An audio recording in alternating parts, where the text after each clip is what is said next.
Asa Ismail, ¿cómo te presento haciéndote justicia con la niña que fuiste y la mujer que eres después de leer y escuchar su historia? ¿Cómo pongo en palabras lo que eres y representa para miles de niñas, de jóvenes y de mujeres en el mundo? Y sobre todo y muy especialmente para las que viven en las comunidades donde Salva una niña, Salva una generación, que es su entidad, la que ella fundó, está presente trabajando allí donde tu voz, tu mensaje y tu testimonio de vida llega. Confieso que cuando lo pensé me dije, May, menuda responsabilidad.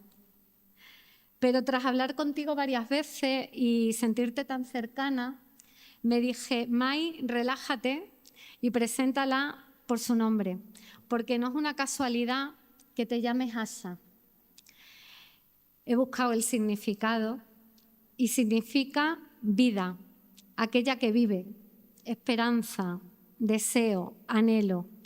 Asa es un nombre de niña de origen árabe, suajili, persa, indio y sánscrito, y proviene del árabe Ayasha o Aisha y de la palabra suajili ishi, y se traduce como vida. Y eso es lo que eres para miles de niñas, de jóvenes, de mujeres, y lo que has sido para tu hija Nayat, esperanza y vida. La esperanza de ser feliz, la esperanza de disfrutar del derecho a ser una niña feliz, la esperanza de ser una joven libre y feliz, la esperanza de ser una mujer libre, de elegir con quién casarse y cómo vivir su sexualidad, y la esperanza de ser libre para poder ser. Cuando distribuimos las actividades en el equipo de ADES de este proyecto, a mí me tocaban las jornadas por celebrarse en Badajoz. Trabajamos en equipo, pero Flor me dijo, ve buscando a alguien que venga a hablarnos del matrimonio forzoso. Indaga y ponte por la red estatal contra el matrimonio forzoso en España. Y ahí me encontré como parte de la red a esta entidad, Salva una niña, salva una generación. Bicheé por la web y logré hablar con tu hija Nayat. Y cuando le comuniqué el perfil que estábamos buscando, me dijo, yo voy a estar fuera de España, pero es que para hablaros de matrimonio forzoso y de violencia contra las mujeres, es mucho mejor que escuchéis a mi madre. No solo porque ha pasado por el matrimonio forzoso, sino porque también ha sido superviviente de otra violencia de las más extremas que hay, la mutilación genital femenina. Y por tanto sabe muy bien de lo que habla. Y no se equivocó.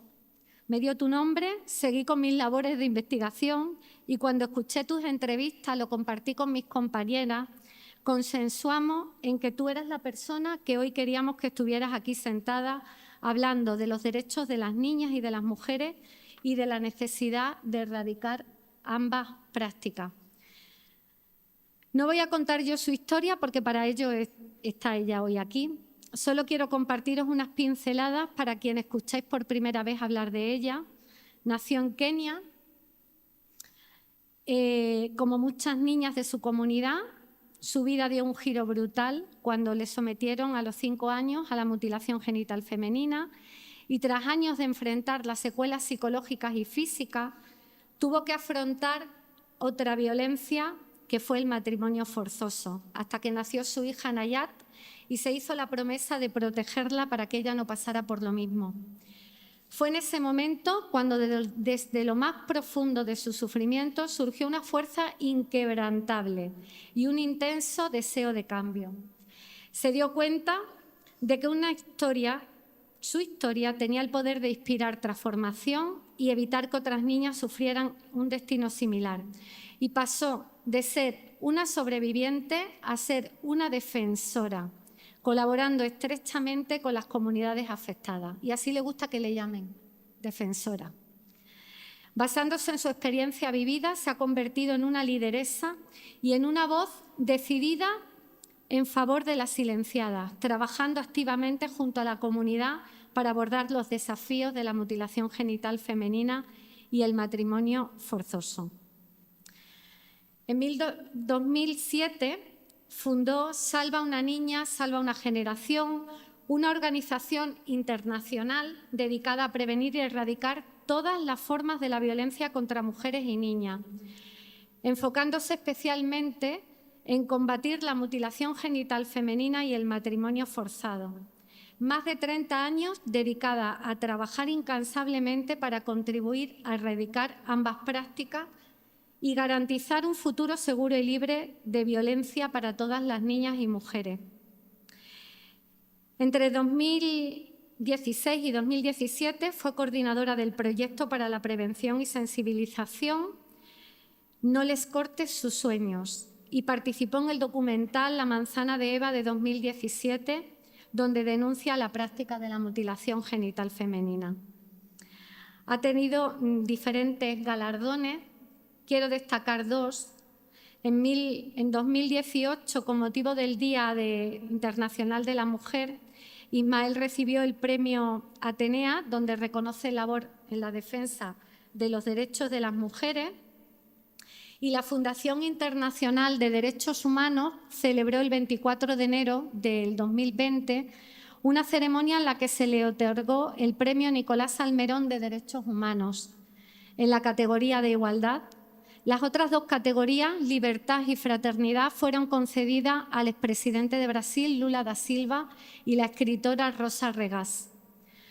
Hoy en día, Asha es un faro de esperanza y resistencia, encarnando la posibilidad de cambio.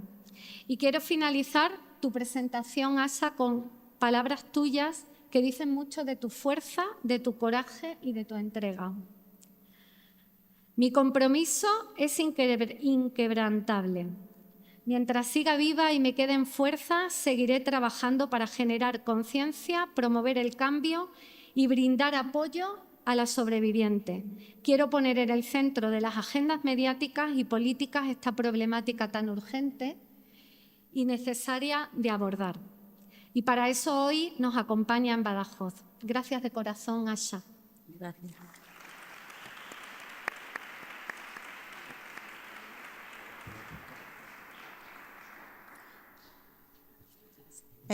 Muchísimas gracias, Aresi. Gracias, Mai, por ponerte en contacto conmigo y gracias por invitarme a esa ciudad tan bonita, que no lo conocía.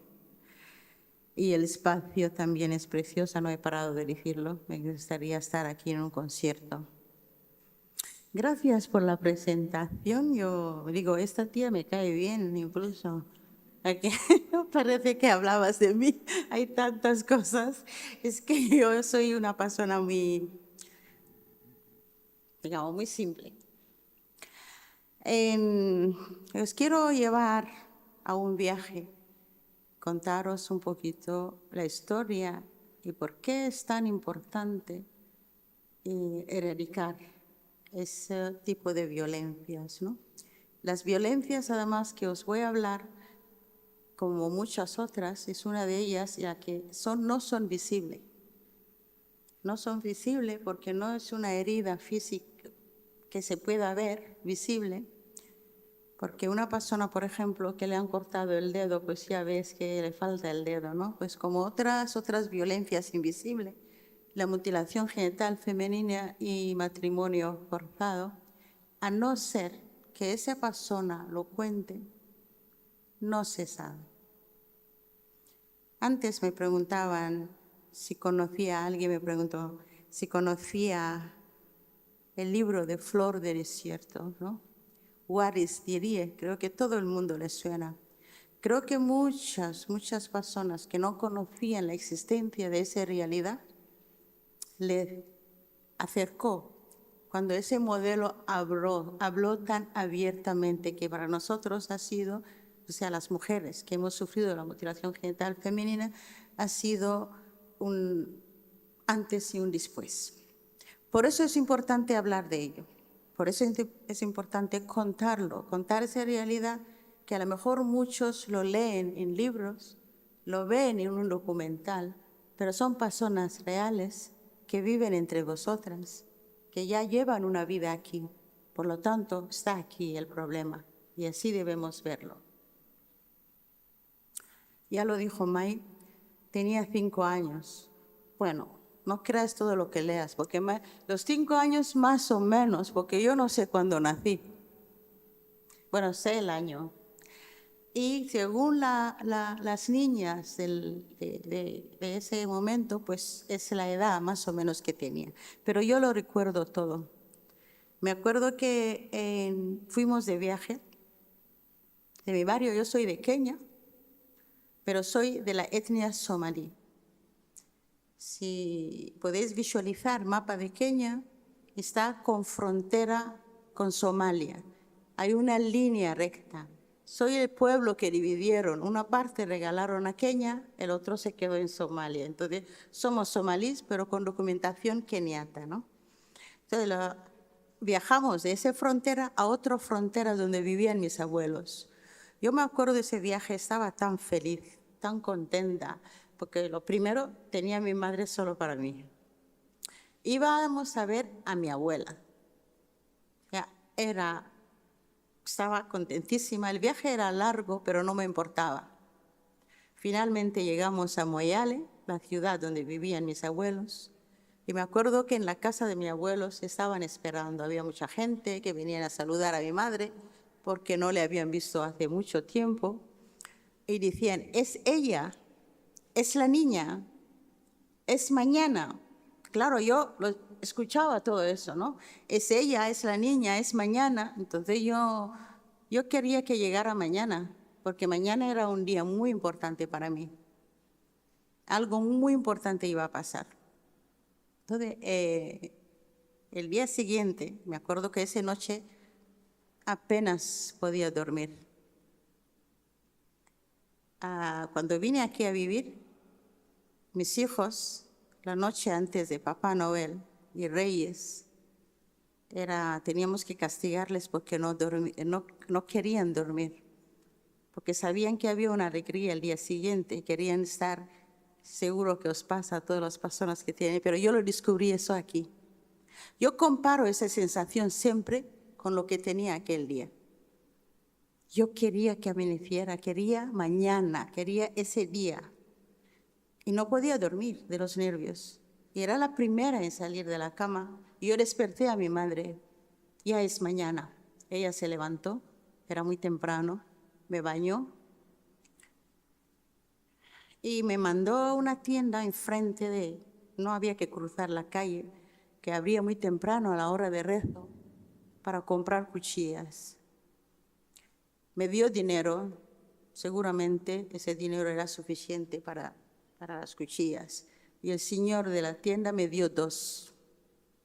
Yo volví con las 2 cuchillas y ya estaban en la cocina. Estaba mi abuela, estaba la señora, una señora que no la había visto antes, y estaba mi madre.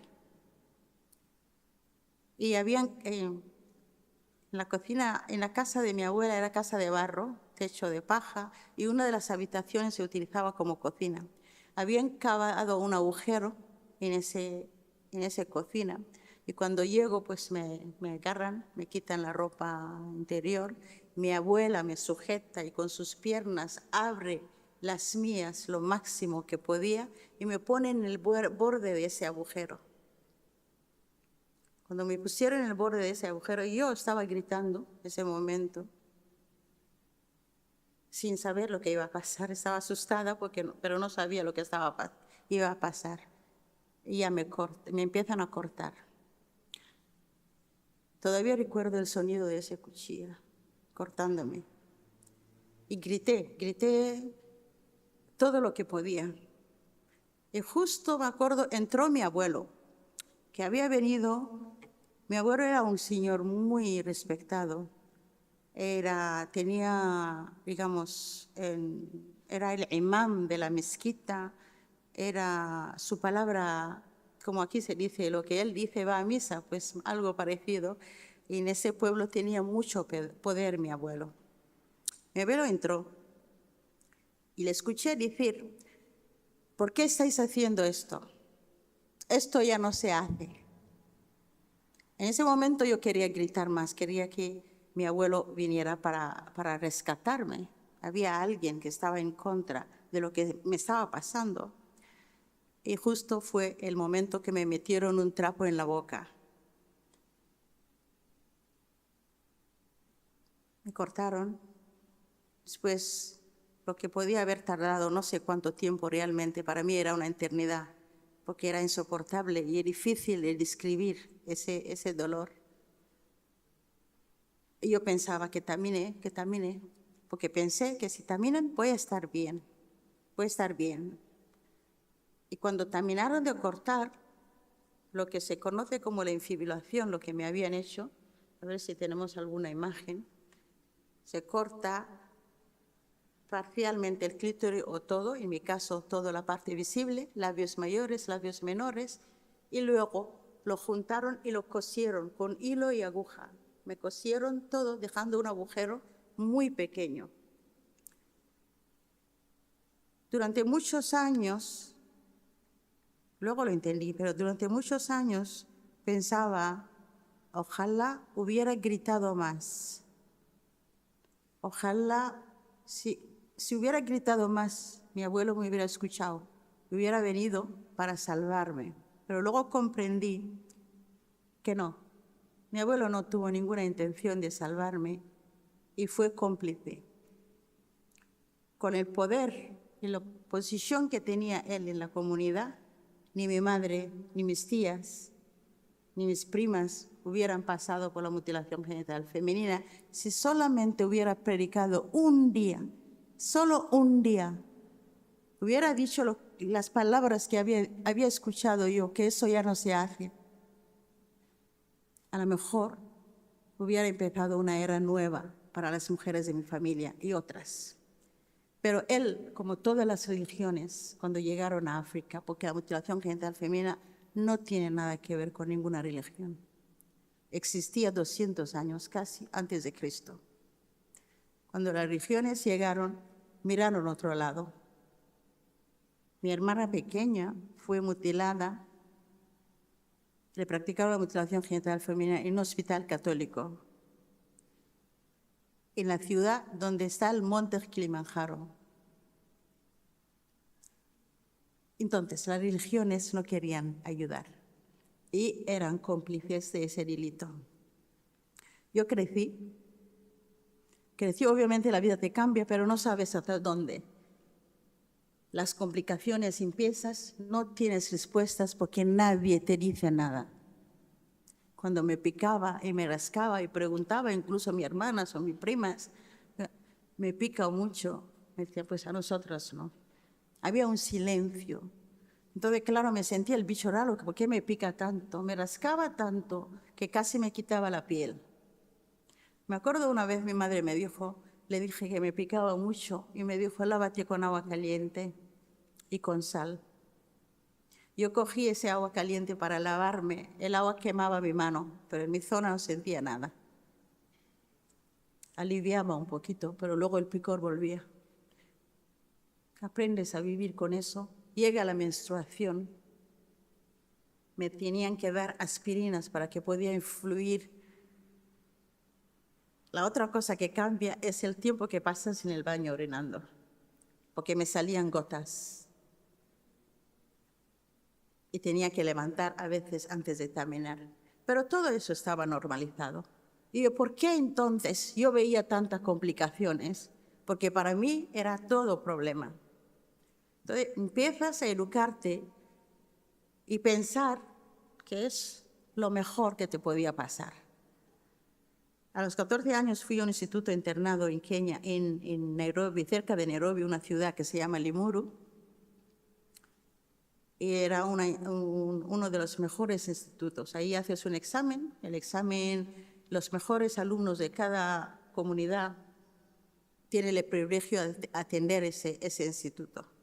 Y fui a ese instituto porque, bueno, era un poquito lista entonces. Vi unas niñas orinando. Era la primera vez ver niñas que no eran como yo. Y les miré y pensé, uy, cuántas cosas tienen, ¿no? Yo soy mejor que ellas. O sea, eso que intentas autoconvencer de lo que te han hecho porque te lo dicen, que somos limpias, somos más bonitas, ¿no? Igual que, por ejemplo, la publicidad que se hace aquí en España de la cirugía genital. Si metéis y ponéis cirugía genital, te sale una imagen de una vulva triste y luego otra que sí está operado sonriendo, ¿no? Porque nuestros genitales son feos y cada comunidad, cada tradición lo ha utilizado para decir, yo era más bonita tal y como me habían dejado, según. Incluso lo pensé al ver a esas niñas que tenían una vulva normal, que nadie lo había tocado, pensé, ¿cuántas cosas? Yo no tengo esas cosas, yo soy mejor que ellas. No me duró mucho ese pensamiento, porque cuando termino a estudiar, ya piden mi mano, un matrimonio. Había muchos candidatos. El que más pagó se llevó el premio. Y me dicen, un día te vas a casar. Entonces, el señor, incluso la acta de matrimonio, no lo firmé yo. O sea, ese acuerdo se hizo entre ese señor y mi padre. El certificado de matrimonio era hija de Ismael, se casa con fulanito. Yo no estaba, ni mi nombre ni mi firma en ese papel. Porque era la autoridad o de padre o hermano que te puede entregar. O sea, tu palabra realmente no vale.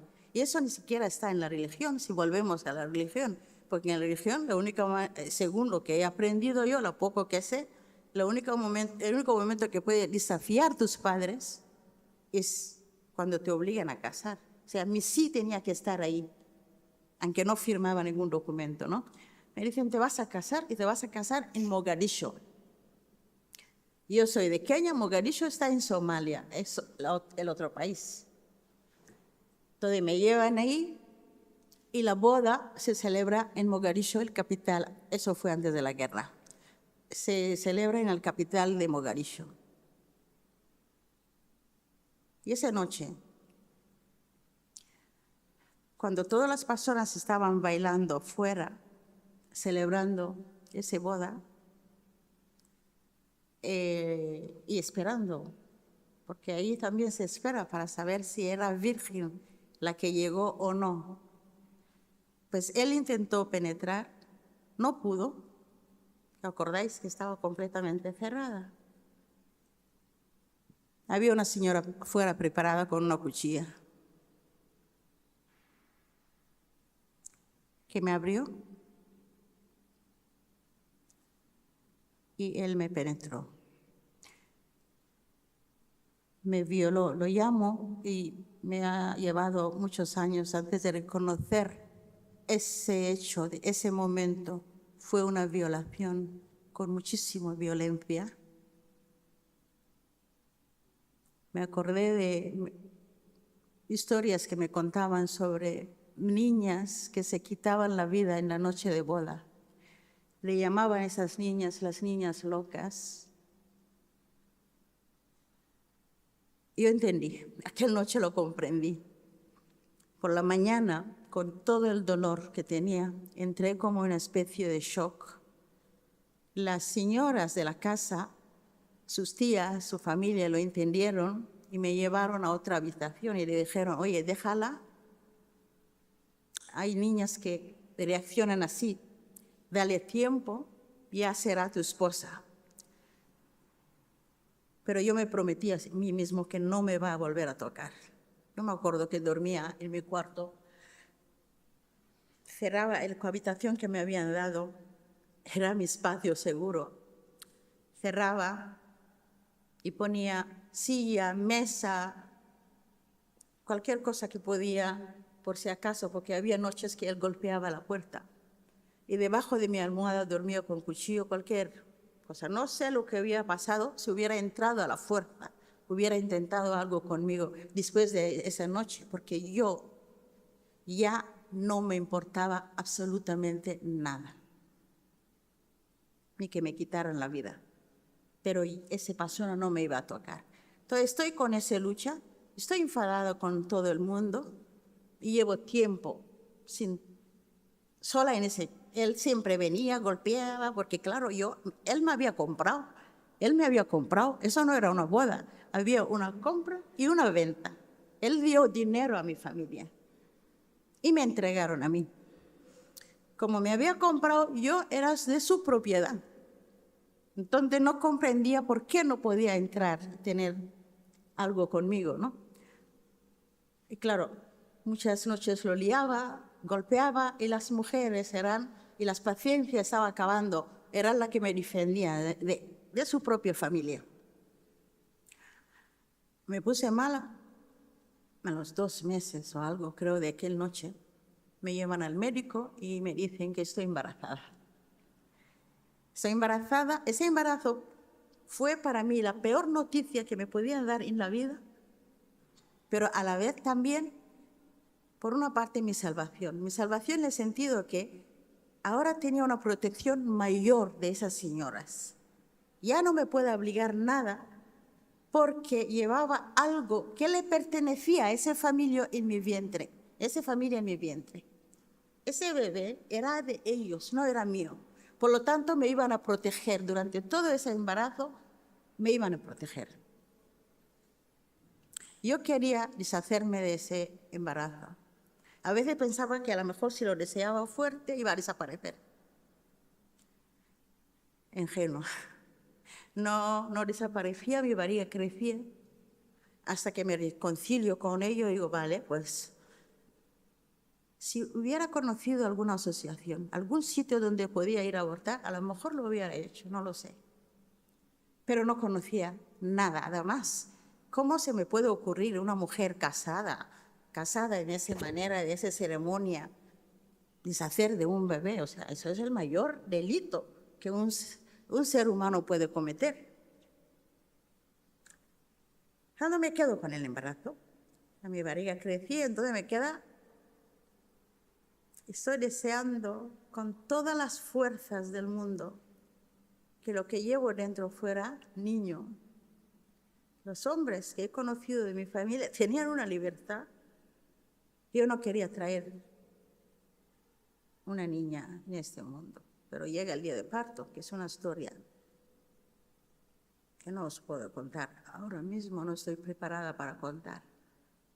Pero me dicen, cuando sale primero, me empiezan a dar puntos. Y le digo a la enfermera que me deje. Y me dice, ¿te has visto? Estás rota como un trapo viejo. Eso sí que nunca se me olvidó. Y luego me dicen, felicidades, es una niña. Todo mi mundo se rompió en pedazos. Lloré no por el dolor ni todo lo que había pasado, sino por esa criatura. Era la cosa más bonita del mundo. De repente tenía una niña en mis brazos. Entonces mi enfado, mi venganza, era así. Esta es mía, no le van a tocar. Si esta es mía, lo voy a proteger yo. Ahora, estoy hablando de 1989, en Mogadiscio. ¿Cómo lo voy a proteger? Ni idea. Pero eso no es. Ni soy activista, ni soy nada, simplemente soy una persona muy enfadada con el mundo, muy enfadada con mi familia, muy enfadada con la gente más cercana a mí. Y ahora tengo una causa, que esa criatura que tengo, entonces, esta nadie le va a tocar. Es lo que me juré. Al salir de ahí, pues, empecé a hablar de lo que me había pasado en el hospital. Tenía otra categoría, digamos. Ahora era una mujer casada, sigo con ese hombre, pero no estamos juntas, obviamente. Vivo en la casa de su familia. Era madre, por lo tanto, había ciertas cosas que podía hablar. Podía hablar de la noche de boda, por ejemplo, que nadie me había hablado. Podía hablar de la mutilación genital femenina. Podía hablar de todo el daño que nos han hecho. Estaban de acuerdo conmigo. Estaban de acuerdo conmigo. Entonces yo le decía, pues a la mía nadie le va a tocar. Y me decían ellos también, a la nuestra tampoco, pero me decían que no lo diga, no lo cuente. Entonces era como un movimiento silencioso en ese momento, ¿no? Y volviendo a, bueno, digamos que lo conseguí. Mi hija tiene 35 años, no está aquí, por eso lo voy a decir su edad, no le gusta que lo diga. Ella es madre de 2 niñas preciosas de 9 y 7 años. Su nombre es Hayat. Hayat significa vida. Y ella a su primera hija le llamó Maisha, le llamamos Maisha, que significa también vida.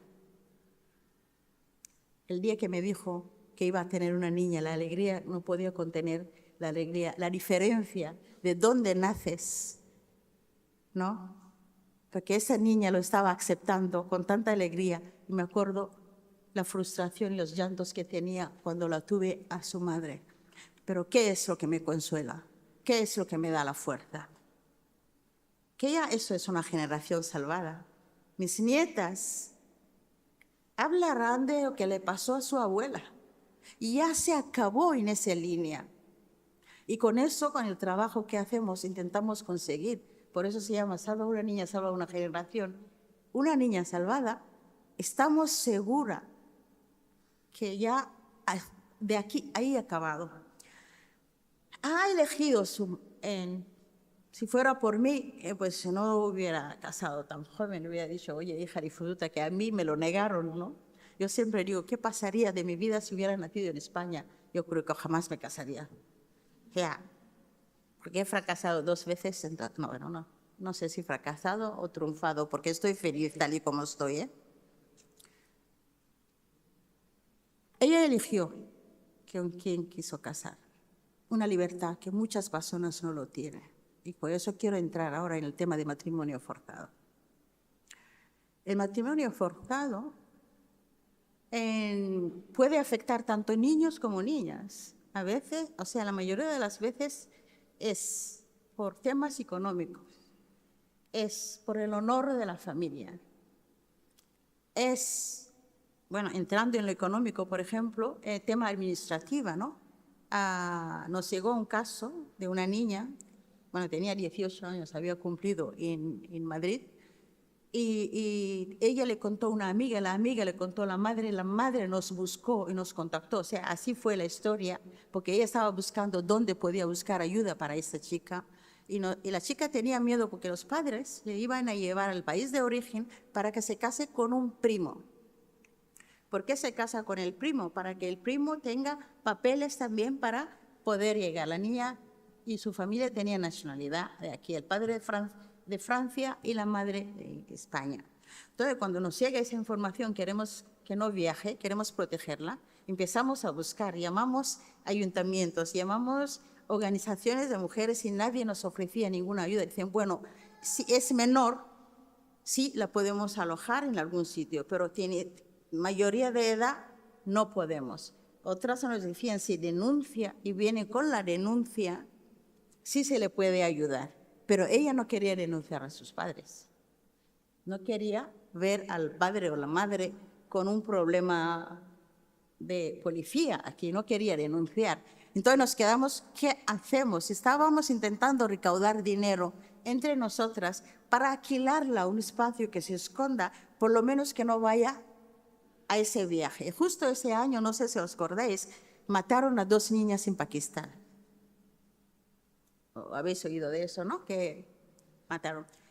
Después de que saliera esa noticia, nos llamaron de varios ayuntamientos ofreciendo un espacio que pueda quedar la niña mientras espera. ¿Tiene que realmente ocurrir una desgracia así para que podamos actuar?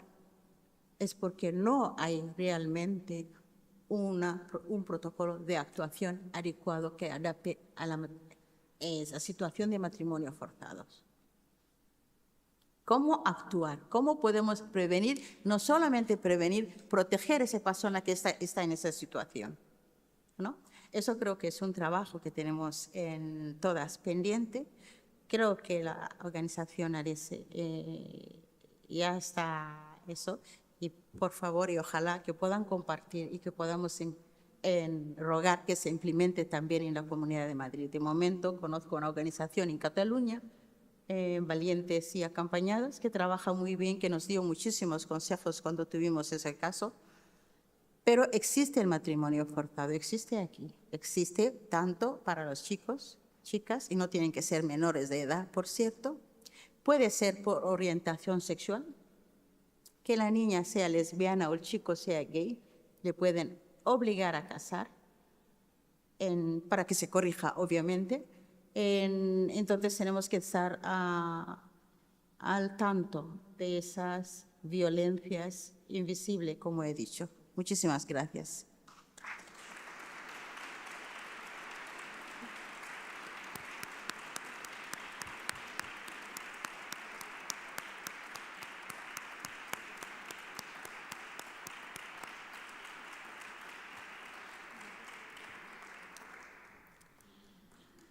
Pues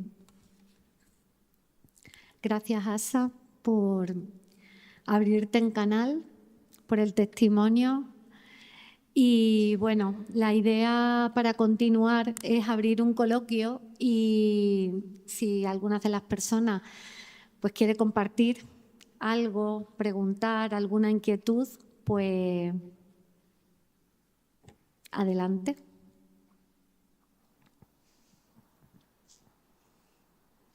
Vale, mientras se lo piensan, voy a hacer un poquito de marketing. Vale. Bueno, Salva una niña, salva generación. La organización trabaja tanto en España, de momento con la capacidad de trabajar solamente en la Comunidad de Madrid, porque no tenemos más capacidad. Y hemos empezado un proyecto en Kenia. Estoy súper contenta de lo que estamos haciendo en Kenia, que tenemos una casa de acogida y también formaciones a mujeres. Este año se han graduado de las formaciones que duran durante 6 meses 125 mujeres que estaban tan contentas con su certificado, de haber aprendido no solamente sobre la mutilación genital femenina, cómo prevenir, cómo proteger a sus hijas y cómo cuidarse ellas mismas, sino de las leyes, nutrición, porque en esa libreta que le damos, que está así de gordo, hay mucha información y la mayoría de ellos no han ido al colegio. Entonces va en dibujos, explicando muchísimas cosas para que puedan entender. De ese grupo se han salvado, y no van a pasar por la mutilación genital femenina, 56 niñas.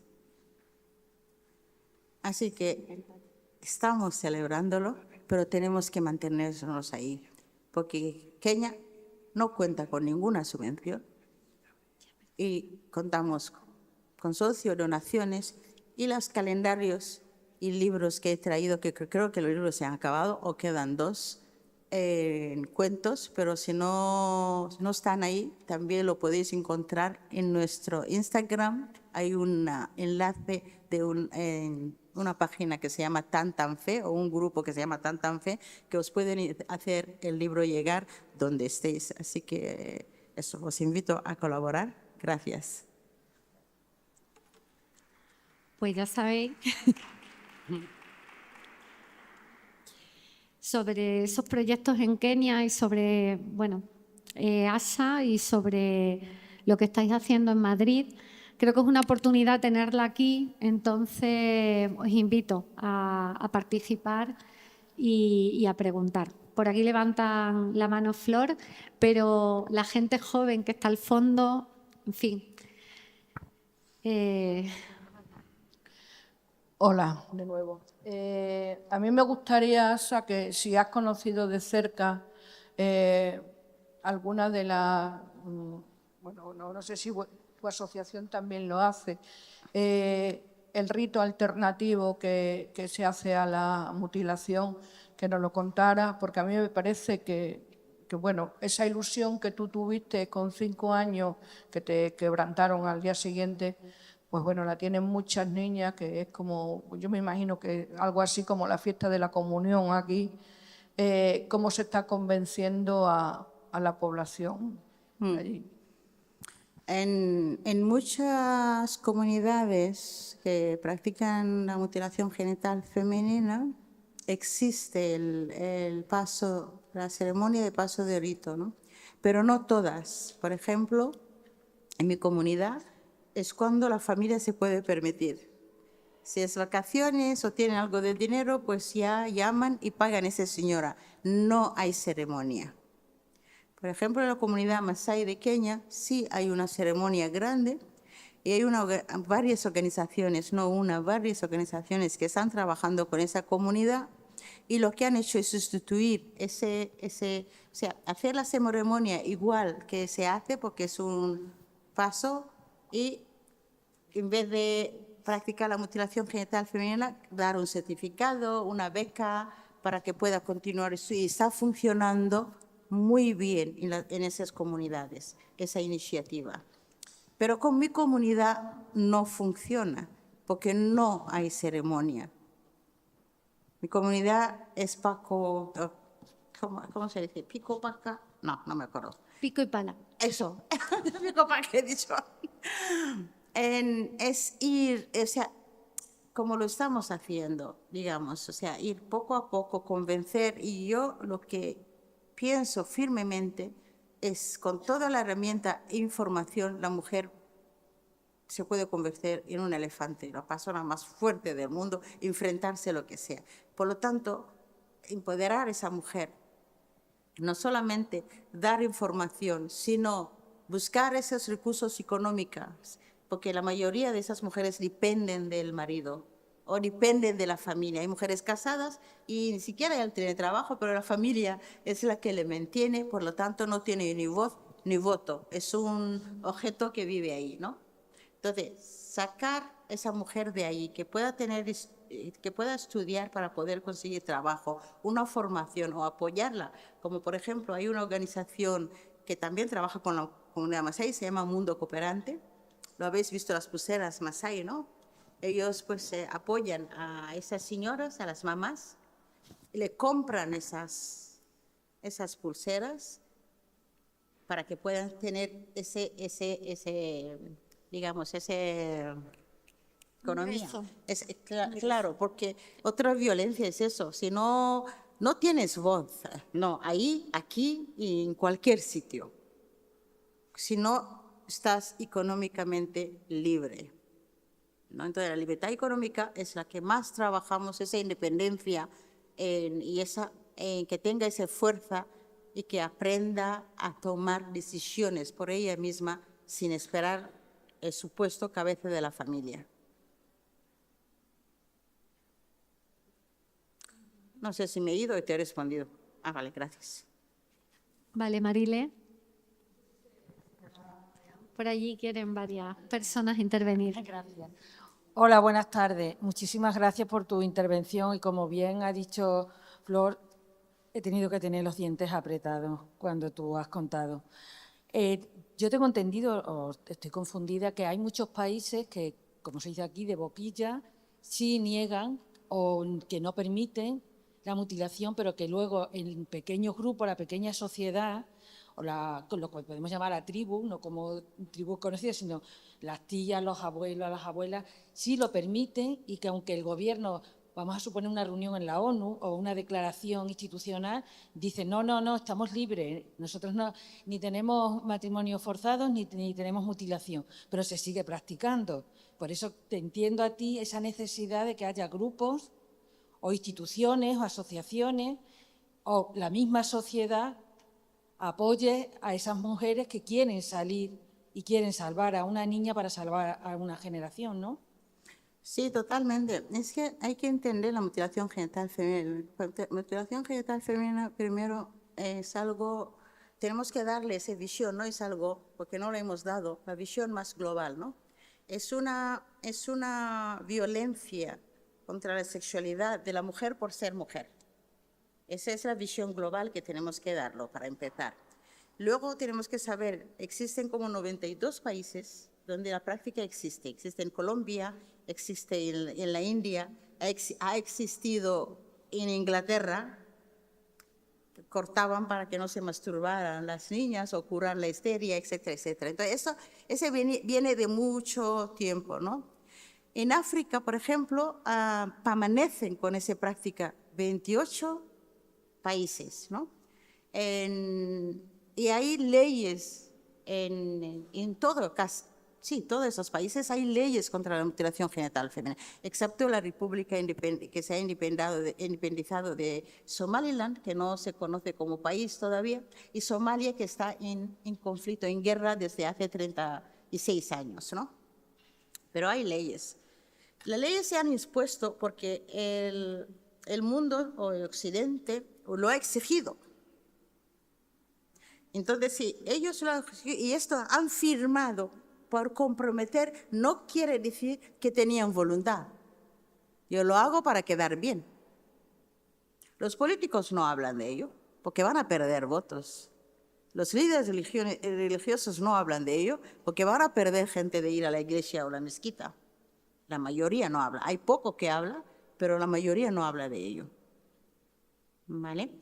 Entonces, es imposible que desaparezca algo que uno considera su identidad, ¿no? A no ser que el cambio venga de dentro. No sé si me estoy explicando. Cuando pongo una ley, esa ley tiene que ir acompañado con la voluntad. Mi madre tenía que entender que está prohibido porque lo hemos exigido, porque nos duele y nos hace daño, ¿no? Y por eso no vamos a seguir con ello. Mi madre escucha, está prohibido, pues no entiende por qué está prohibido. Aunque ahora mi madre con 80 años, bueno, llevo diciendo que tiene 80 ya no sé cuántos años, no tengo ni idea la edad de mi madre. Es que acaba de caer, llevo mucho tiempo diciendo 80 años, pero no sé su edad. Pero hace poco, 3 años creo, fue la primera vez que hablamos mi madre y yo sobre lo que le pasó a ella. Y ella me contó, incluso me cantó una canción que decía, levántame que me duele. Bueno, no tengo tradición, pero yo era mal de lágrimas ese día escuchando a mi madre contando lo que le había pasado, ¿no? Yo digo, pero ¿por qué entonces lo hiciste, no? Joyo es madre. Yo le decía, pero Joyo, ¿por qué lo hiciste, no? ¿Por qué nos hiciste, no? Y dijo, ¿qué sabía yo? Nunca había incluso hablado de su propio dolor, porque estaba normalizado, ¿no? Entonces el señor le dice, mira, el gobierno ha prohibido. Pues hazme entender. Ten esa conversación, por ejemplo, que he tenido con ella. Ojalá hubiera tenido esa conversación hace años. A lo mejor mi hermana pequeña se salvaría.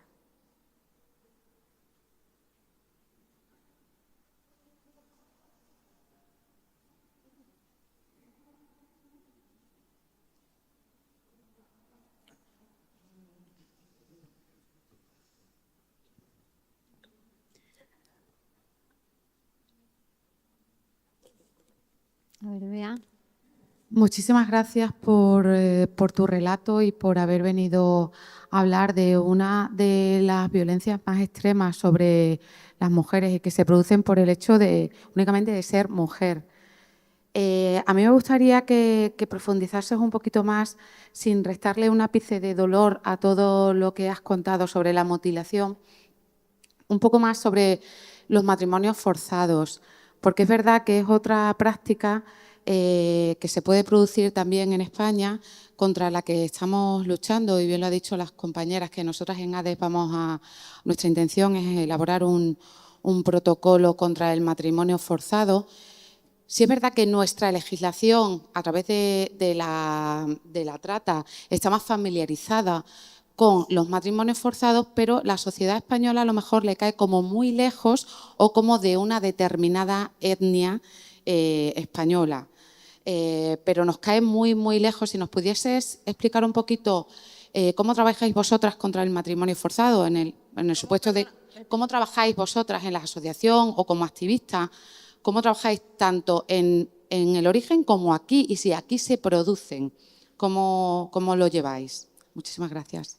En Kenia, por ejemplo, existe una ley, igual que la ley contra la mutilación genital, existe también matrimonio forzado, pero es algo que hemos tocado, pero muy poco, porque está tan normalizado. O sea, nosotros hemos pensado por la mutilación, lo tocamos brevemente lo que es matrimonio forzado porque se ríen incluso cuando lo nombras, porque es un orgullo, o sea, que te toque un marido, que venga un señor para querer comprarte, eso es un honor para la familia. ¿Cómo va a ser forzoso? O sea, todavía el concepto no se entiende, eso nos queda todavía tiempo para poder, porque en esta formación que damos sí que ponemos ejemplos, hablamos de, si no, o sea, si no, tú no quieres, ¿no? Y me acuerdo una de las sesiones, una mujer dice, ¿y qué importa si quiero o no? O sea, mis padres también se conocieron así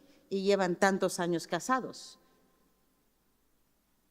Eso es otro, creo que es un mundo todavía que nos queda muchas cosas por hacer y no hemos tocado tanto. Aquí no hemos tenido tantos casos. Nosotros en las formaciones le metemos el típico, hablamos de mutilación genital femenina, hablamos de matrimonio forzado y cómo pueden existir, dónde pueden existir y qué cara tienen. Lo mismo que conocéis. Caso hemos tenido solo una, la que he contado, que hemos podido intervenir, que nos ayudó también la UFAM, la Policía Nacional, y los ayuntamientos que nos llamó para dar ese alojamiento. Entonces, con esa niña lo que hicieron, que era mayor de edad, tenía 18 años, lo que hicieron es prohibirla el viaje.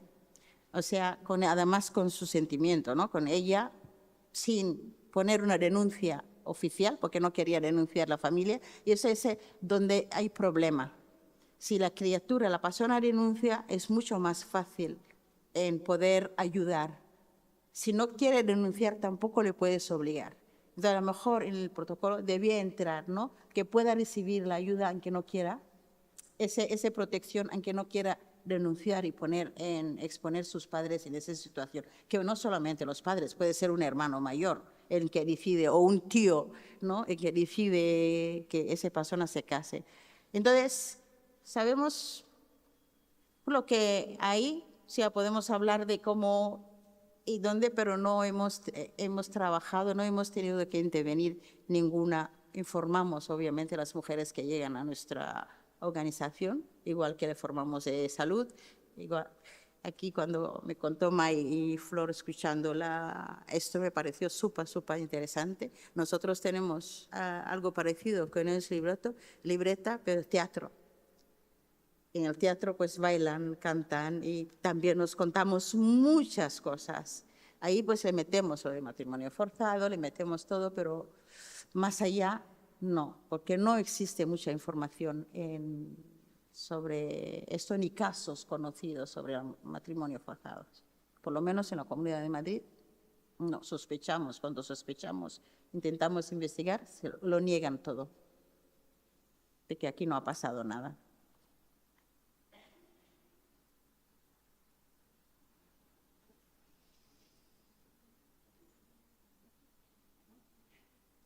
¿Alguna intervención más?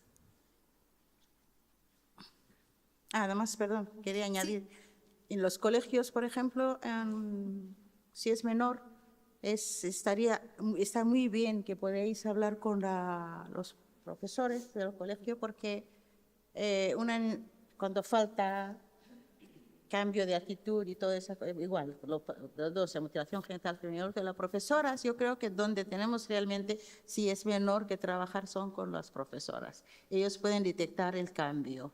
Los síntomas. Exactamente, de cambio de actitud y pueden, además llegan conectar, hay alumnas que realmente conectan con los profesores y pueden confiar y contar cosas. Por allí, ¿querían intervenir? Lo tienes ahí al lado. Que muchas gracias, primero de todo, por contarnos tus vivencias. Y yo te quería preguntar, aparte de lo que nos has estado comentando de los libros y el calendario para aportar, cómo como sociedad podemos aportar nuestro grano de arena para intentar llegar a más gente. No sé si me... Llegar más niños, más niñas, dices. Sí, claro, ¿cómo podemos aportar nuestro grano de arena para que dentro de nuestras posibilidades podamos dar voz a esas niñas que a lo mejor no pueden contar su historia? Hay muchas maneras. Por ejemplo, el trabajo que están haciendo ADC, o sea, están llegando, o sea, están trabajando para poder sacar el protocolo, por ejemplo, han colaborado con la mutilación genital. Esos son pequeños pasos, ¿no? Que tú crees que a lo mejor no, porque no, a veces no es, casi hablo inglés ahora, a veces no es directamente esa niña, ¿no? Voy a esa niña y voy a proteger a esa niña, sino es a través que las denuncias, que podamos hacer como sociedad, efectivamente, conjuntamente, exigir y pedir y denunciar, colaborar, unirte a las campañas que se hacen, ¿no? Ahora, por ejemplo, queremos que se cambie el protocolo nacional porque está más viejo y hay que actualizarlo en muchas maneras, lenguaje y todo eso. Entonces, apoyar ese tipo de iniciativas, ¿no? Es tu granito de arena.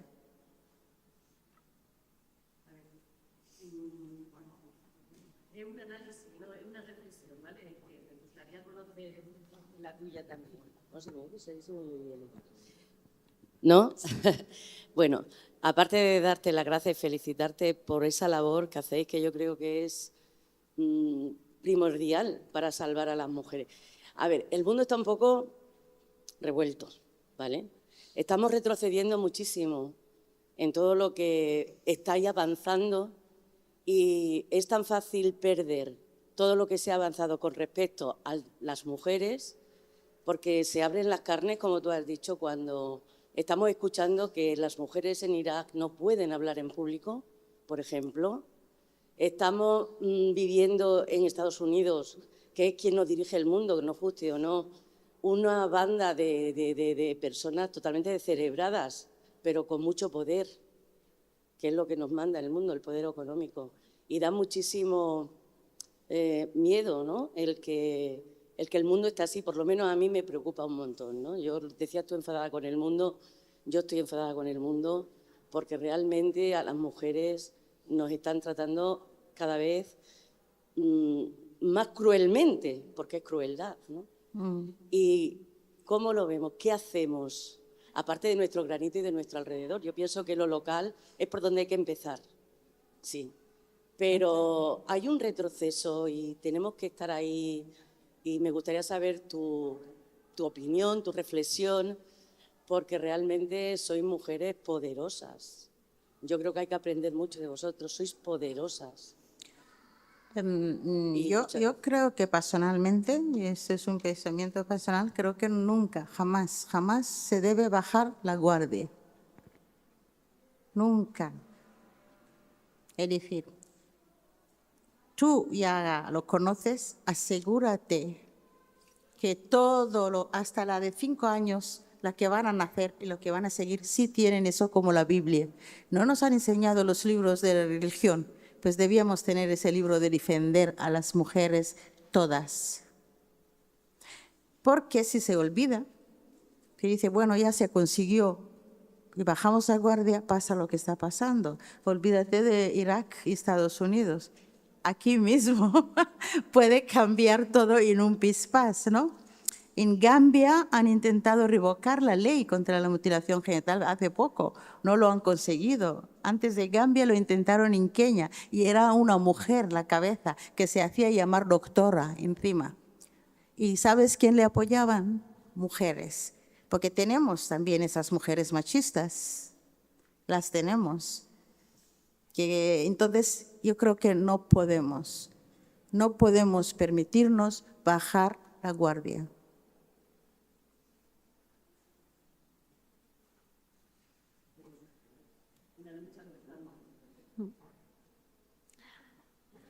Bueno, si no hay más intervenciones, antes de dar paso, muchas gracias, Asa, por acompañarnos. Quédate aquí todavía y nos vamos las dos juntas. Pero antes de dar paso al cierre del acto con Susana Cedrún, me gustaría traer a la memoria a Ángela Rivera. Justo hace un mes, Susana también estaba participando de forma voluntaria, acompañando el 30 aniversario de Amnistía Internacional, y se nos fue ayer, justo el Día de los Derechos Humanos, Día Internacional de los Derechos Humanos. Aquí hay mucha gente que la queríamos. Ella fue la responsable de Amnistía Internacional de Badajoz desde 1994 a 2024, y han sido muchos años de coincidir en plaza, en actos de incidencia política, en recoger firmas. Ella fue, y sé que si hubiera podido, hubiera estado aquí, porque nos juntábamos en todos los berenjenales que tenían que ver con las causas sociales, las defensas de las libertades y de los derechos humanos. Y forma parte de la historia del activismo pacense. Así que, Ángela, allá donde estés, te queremos.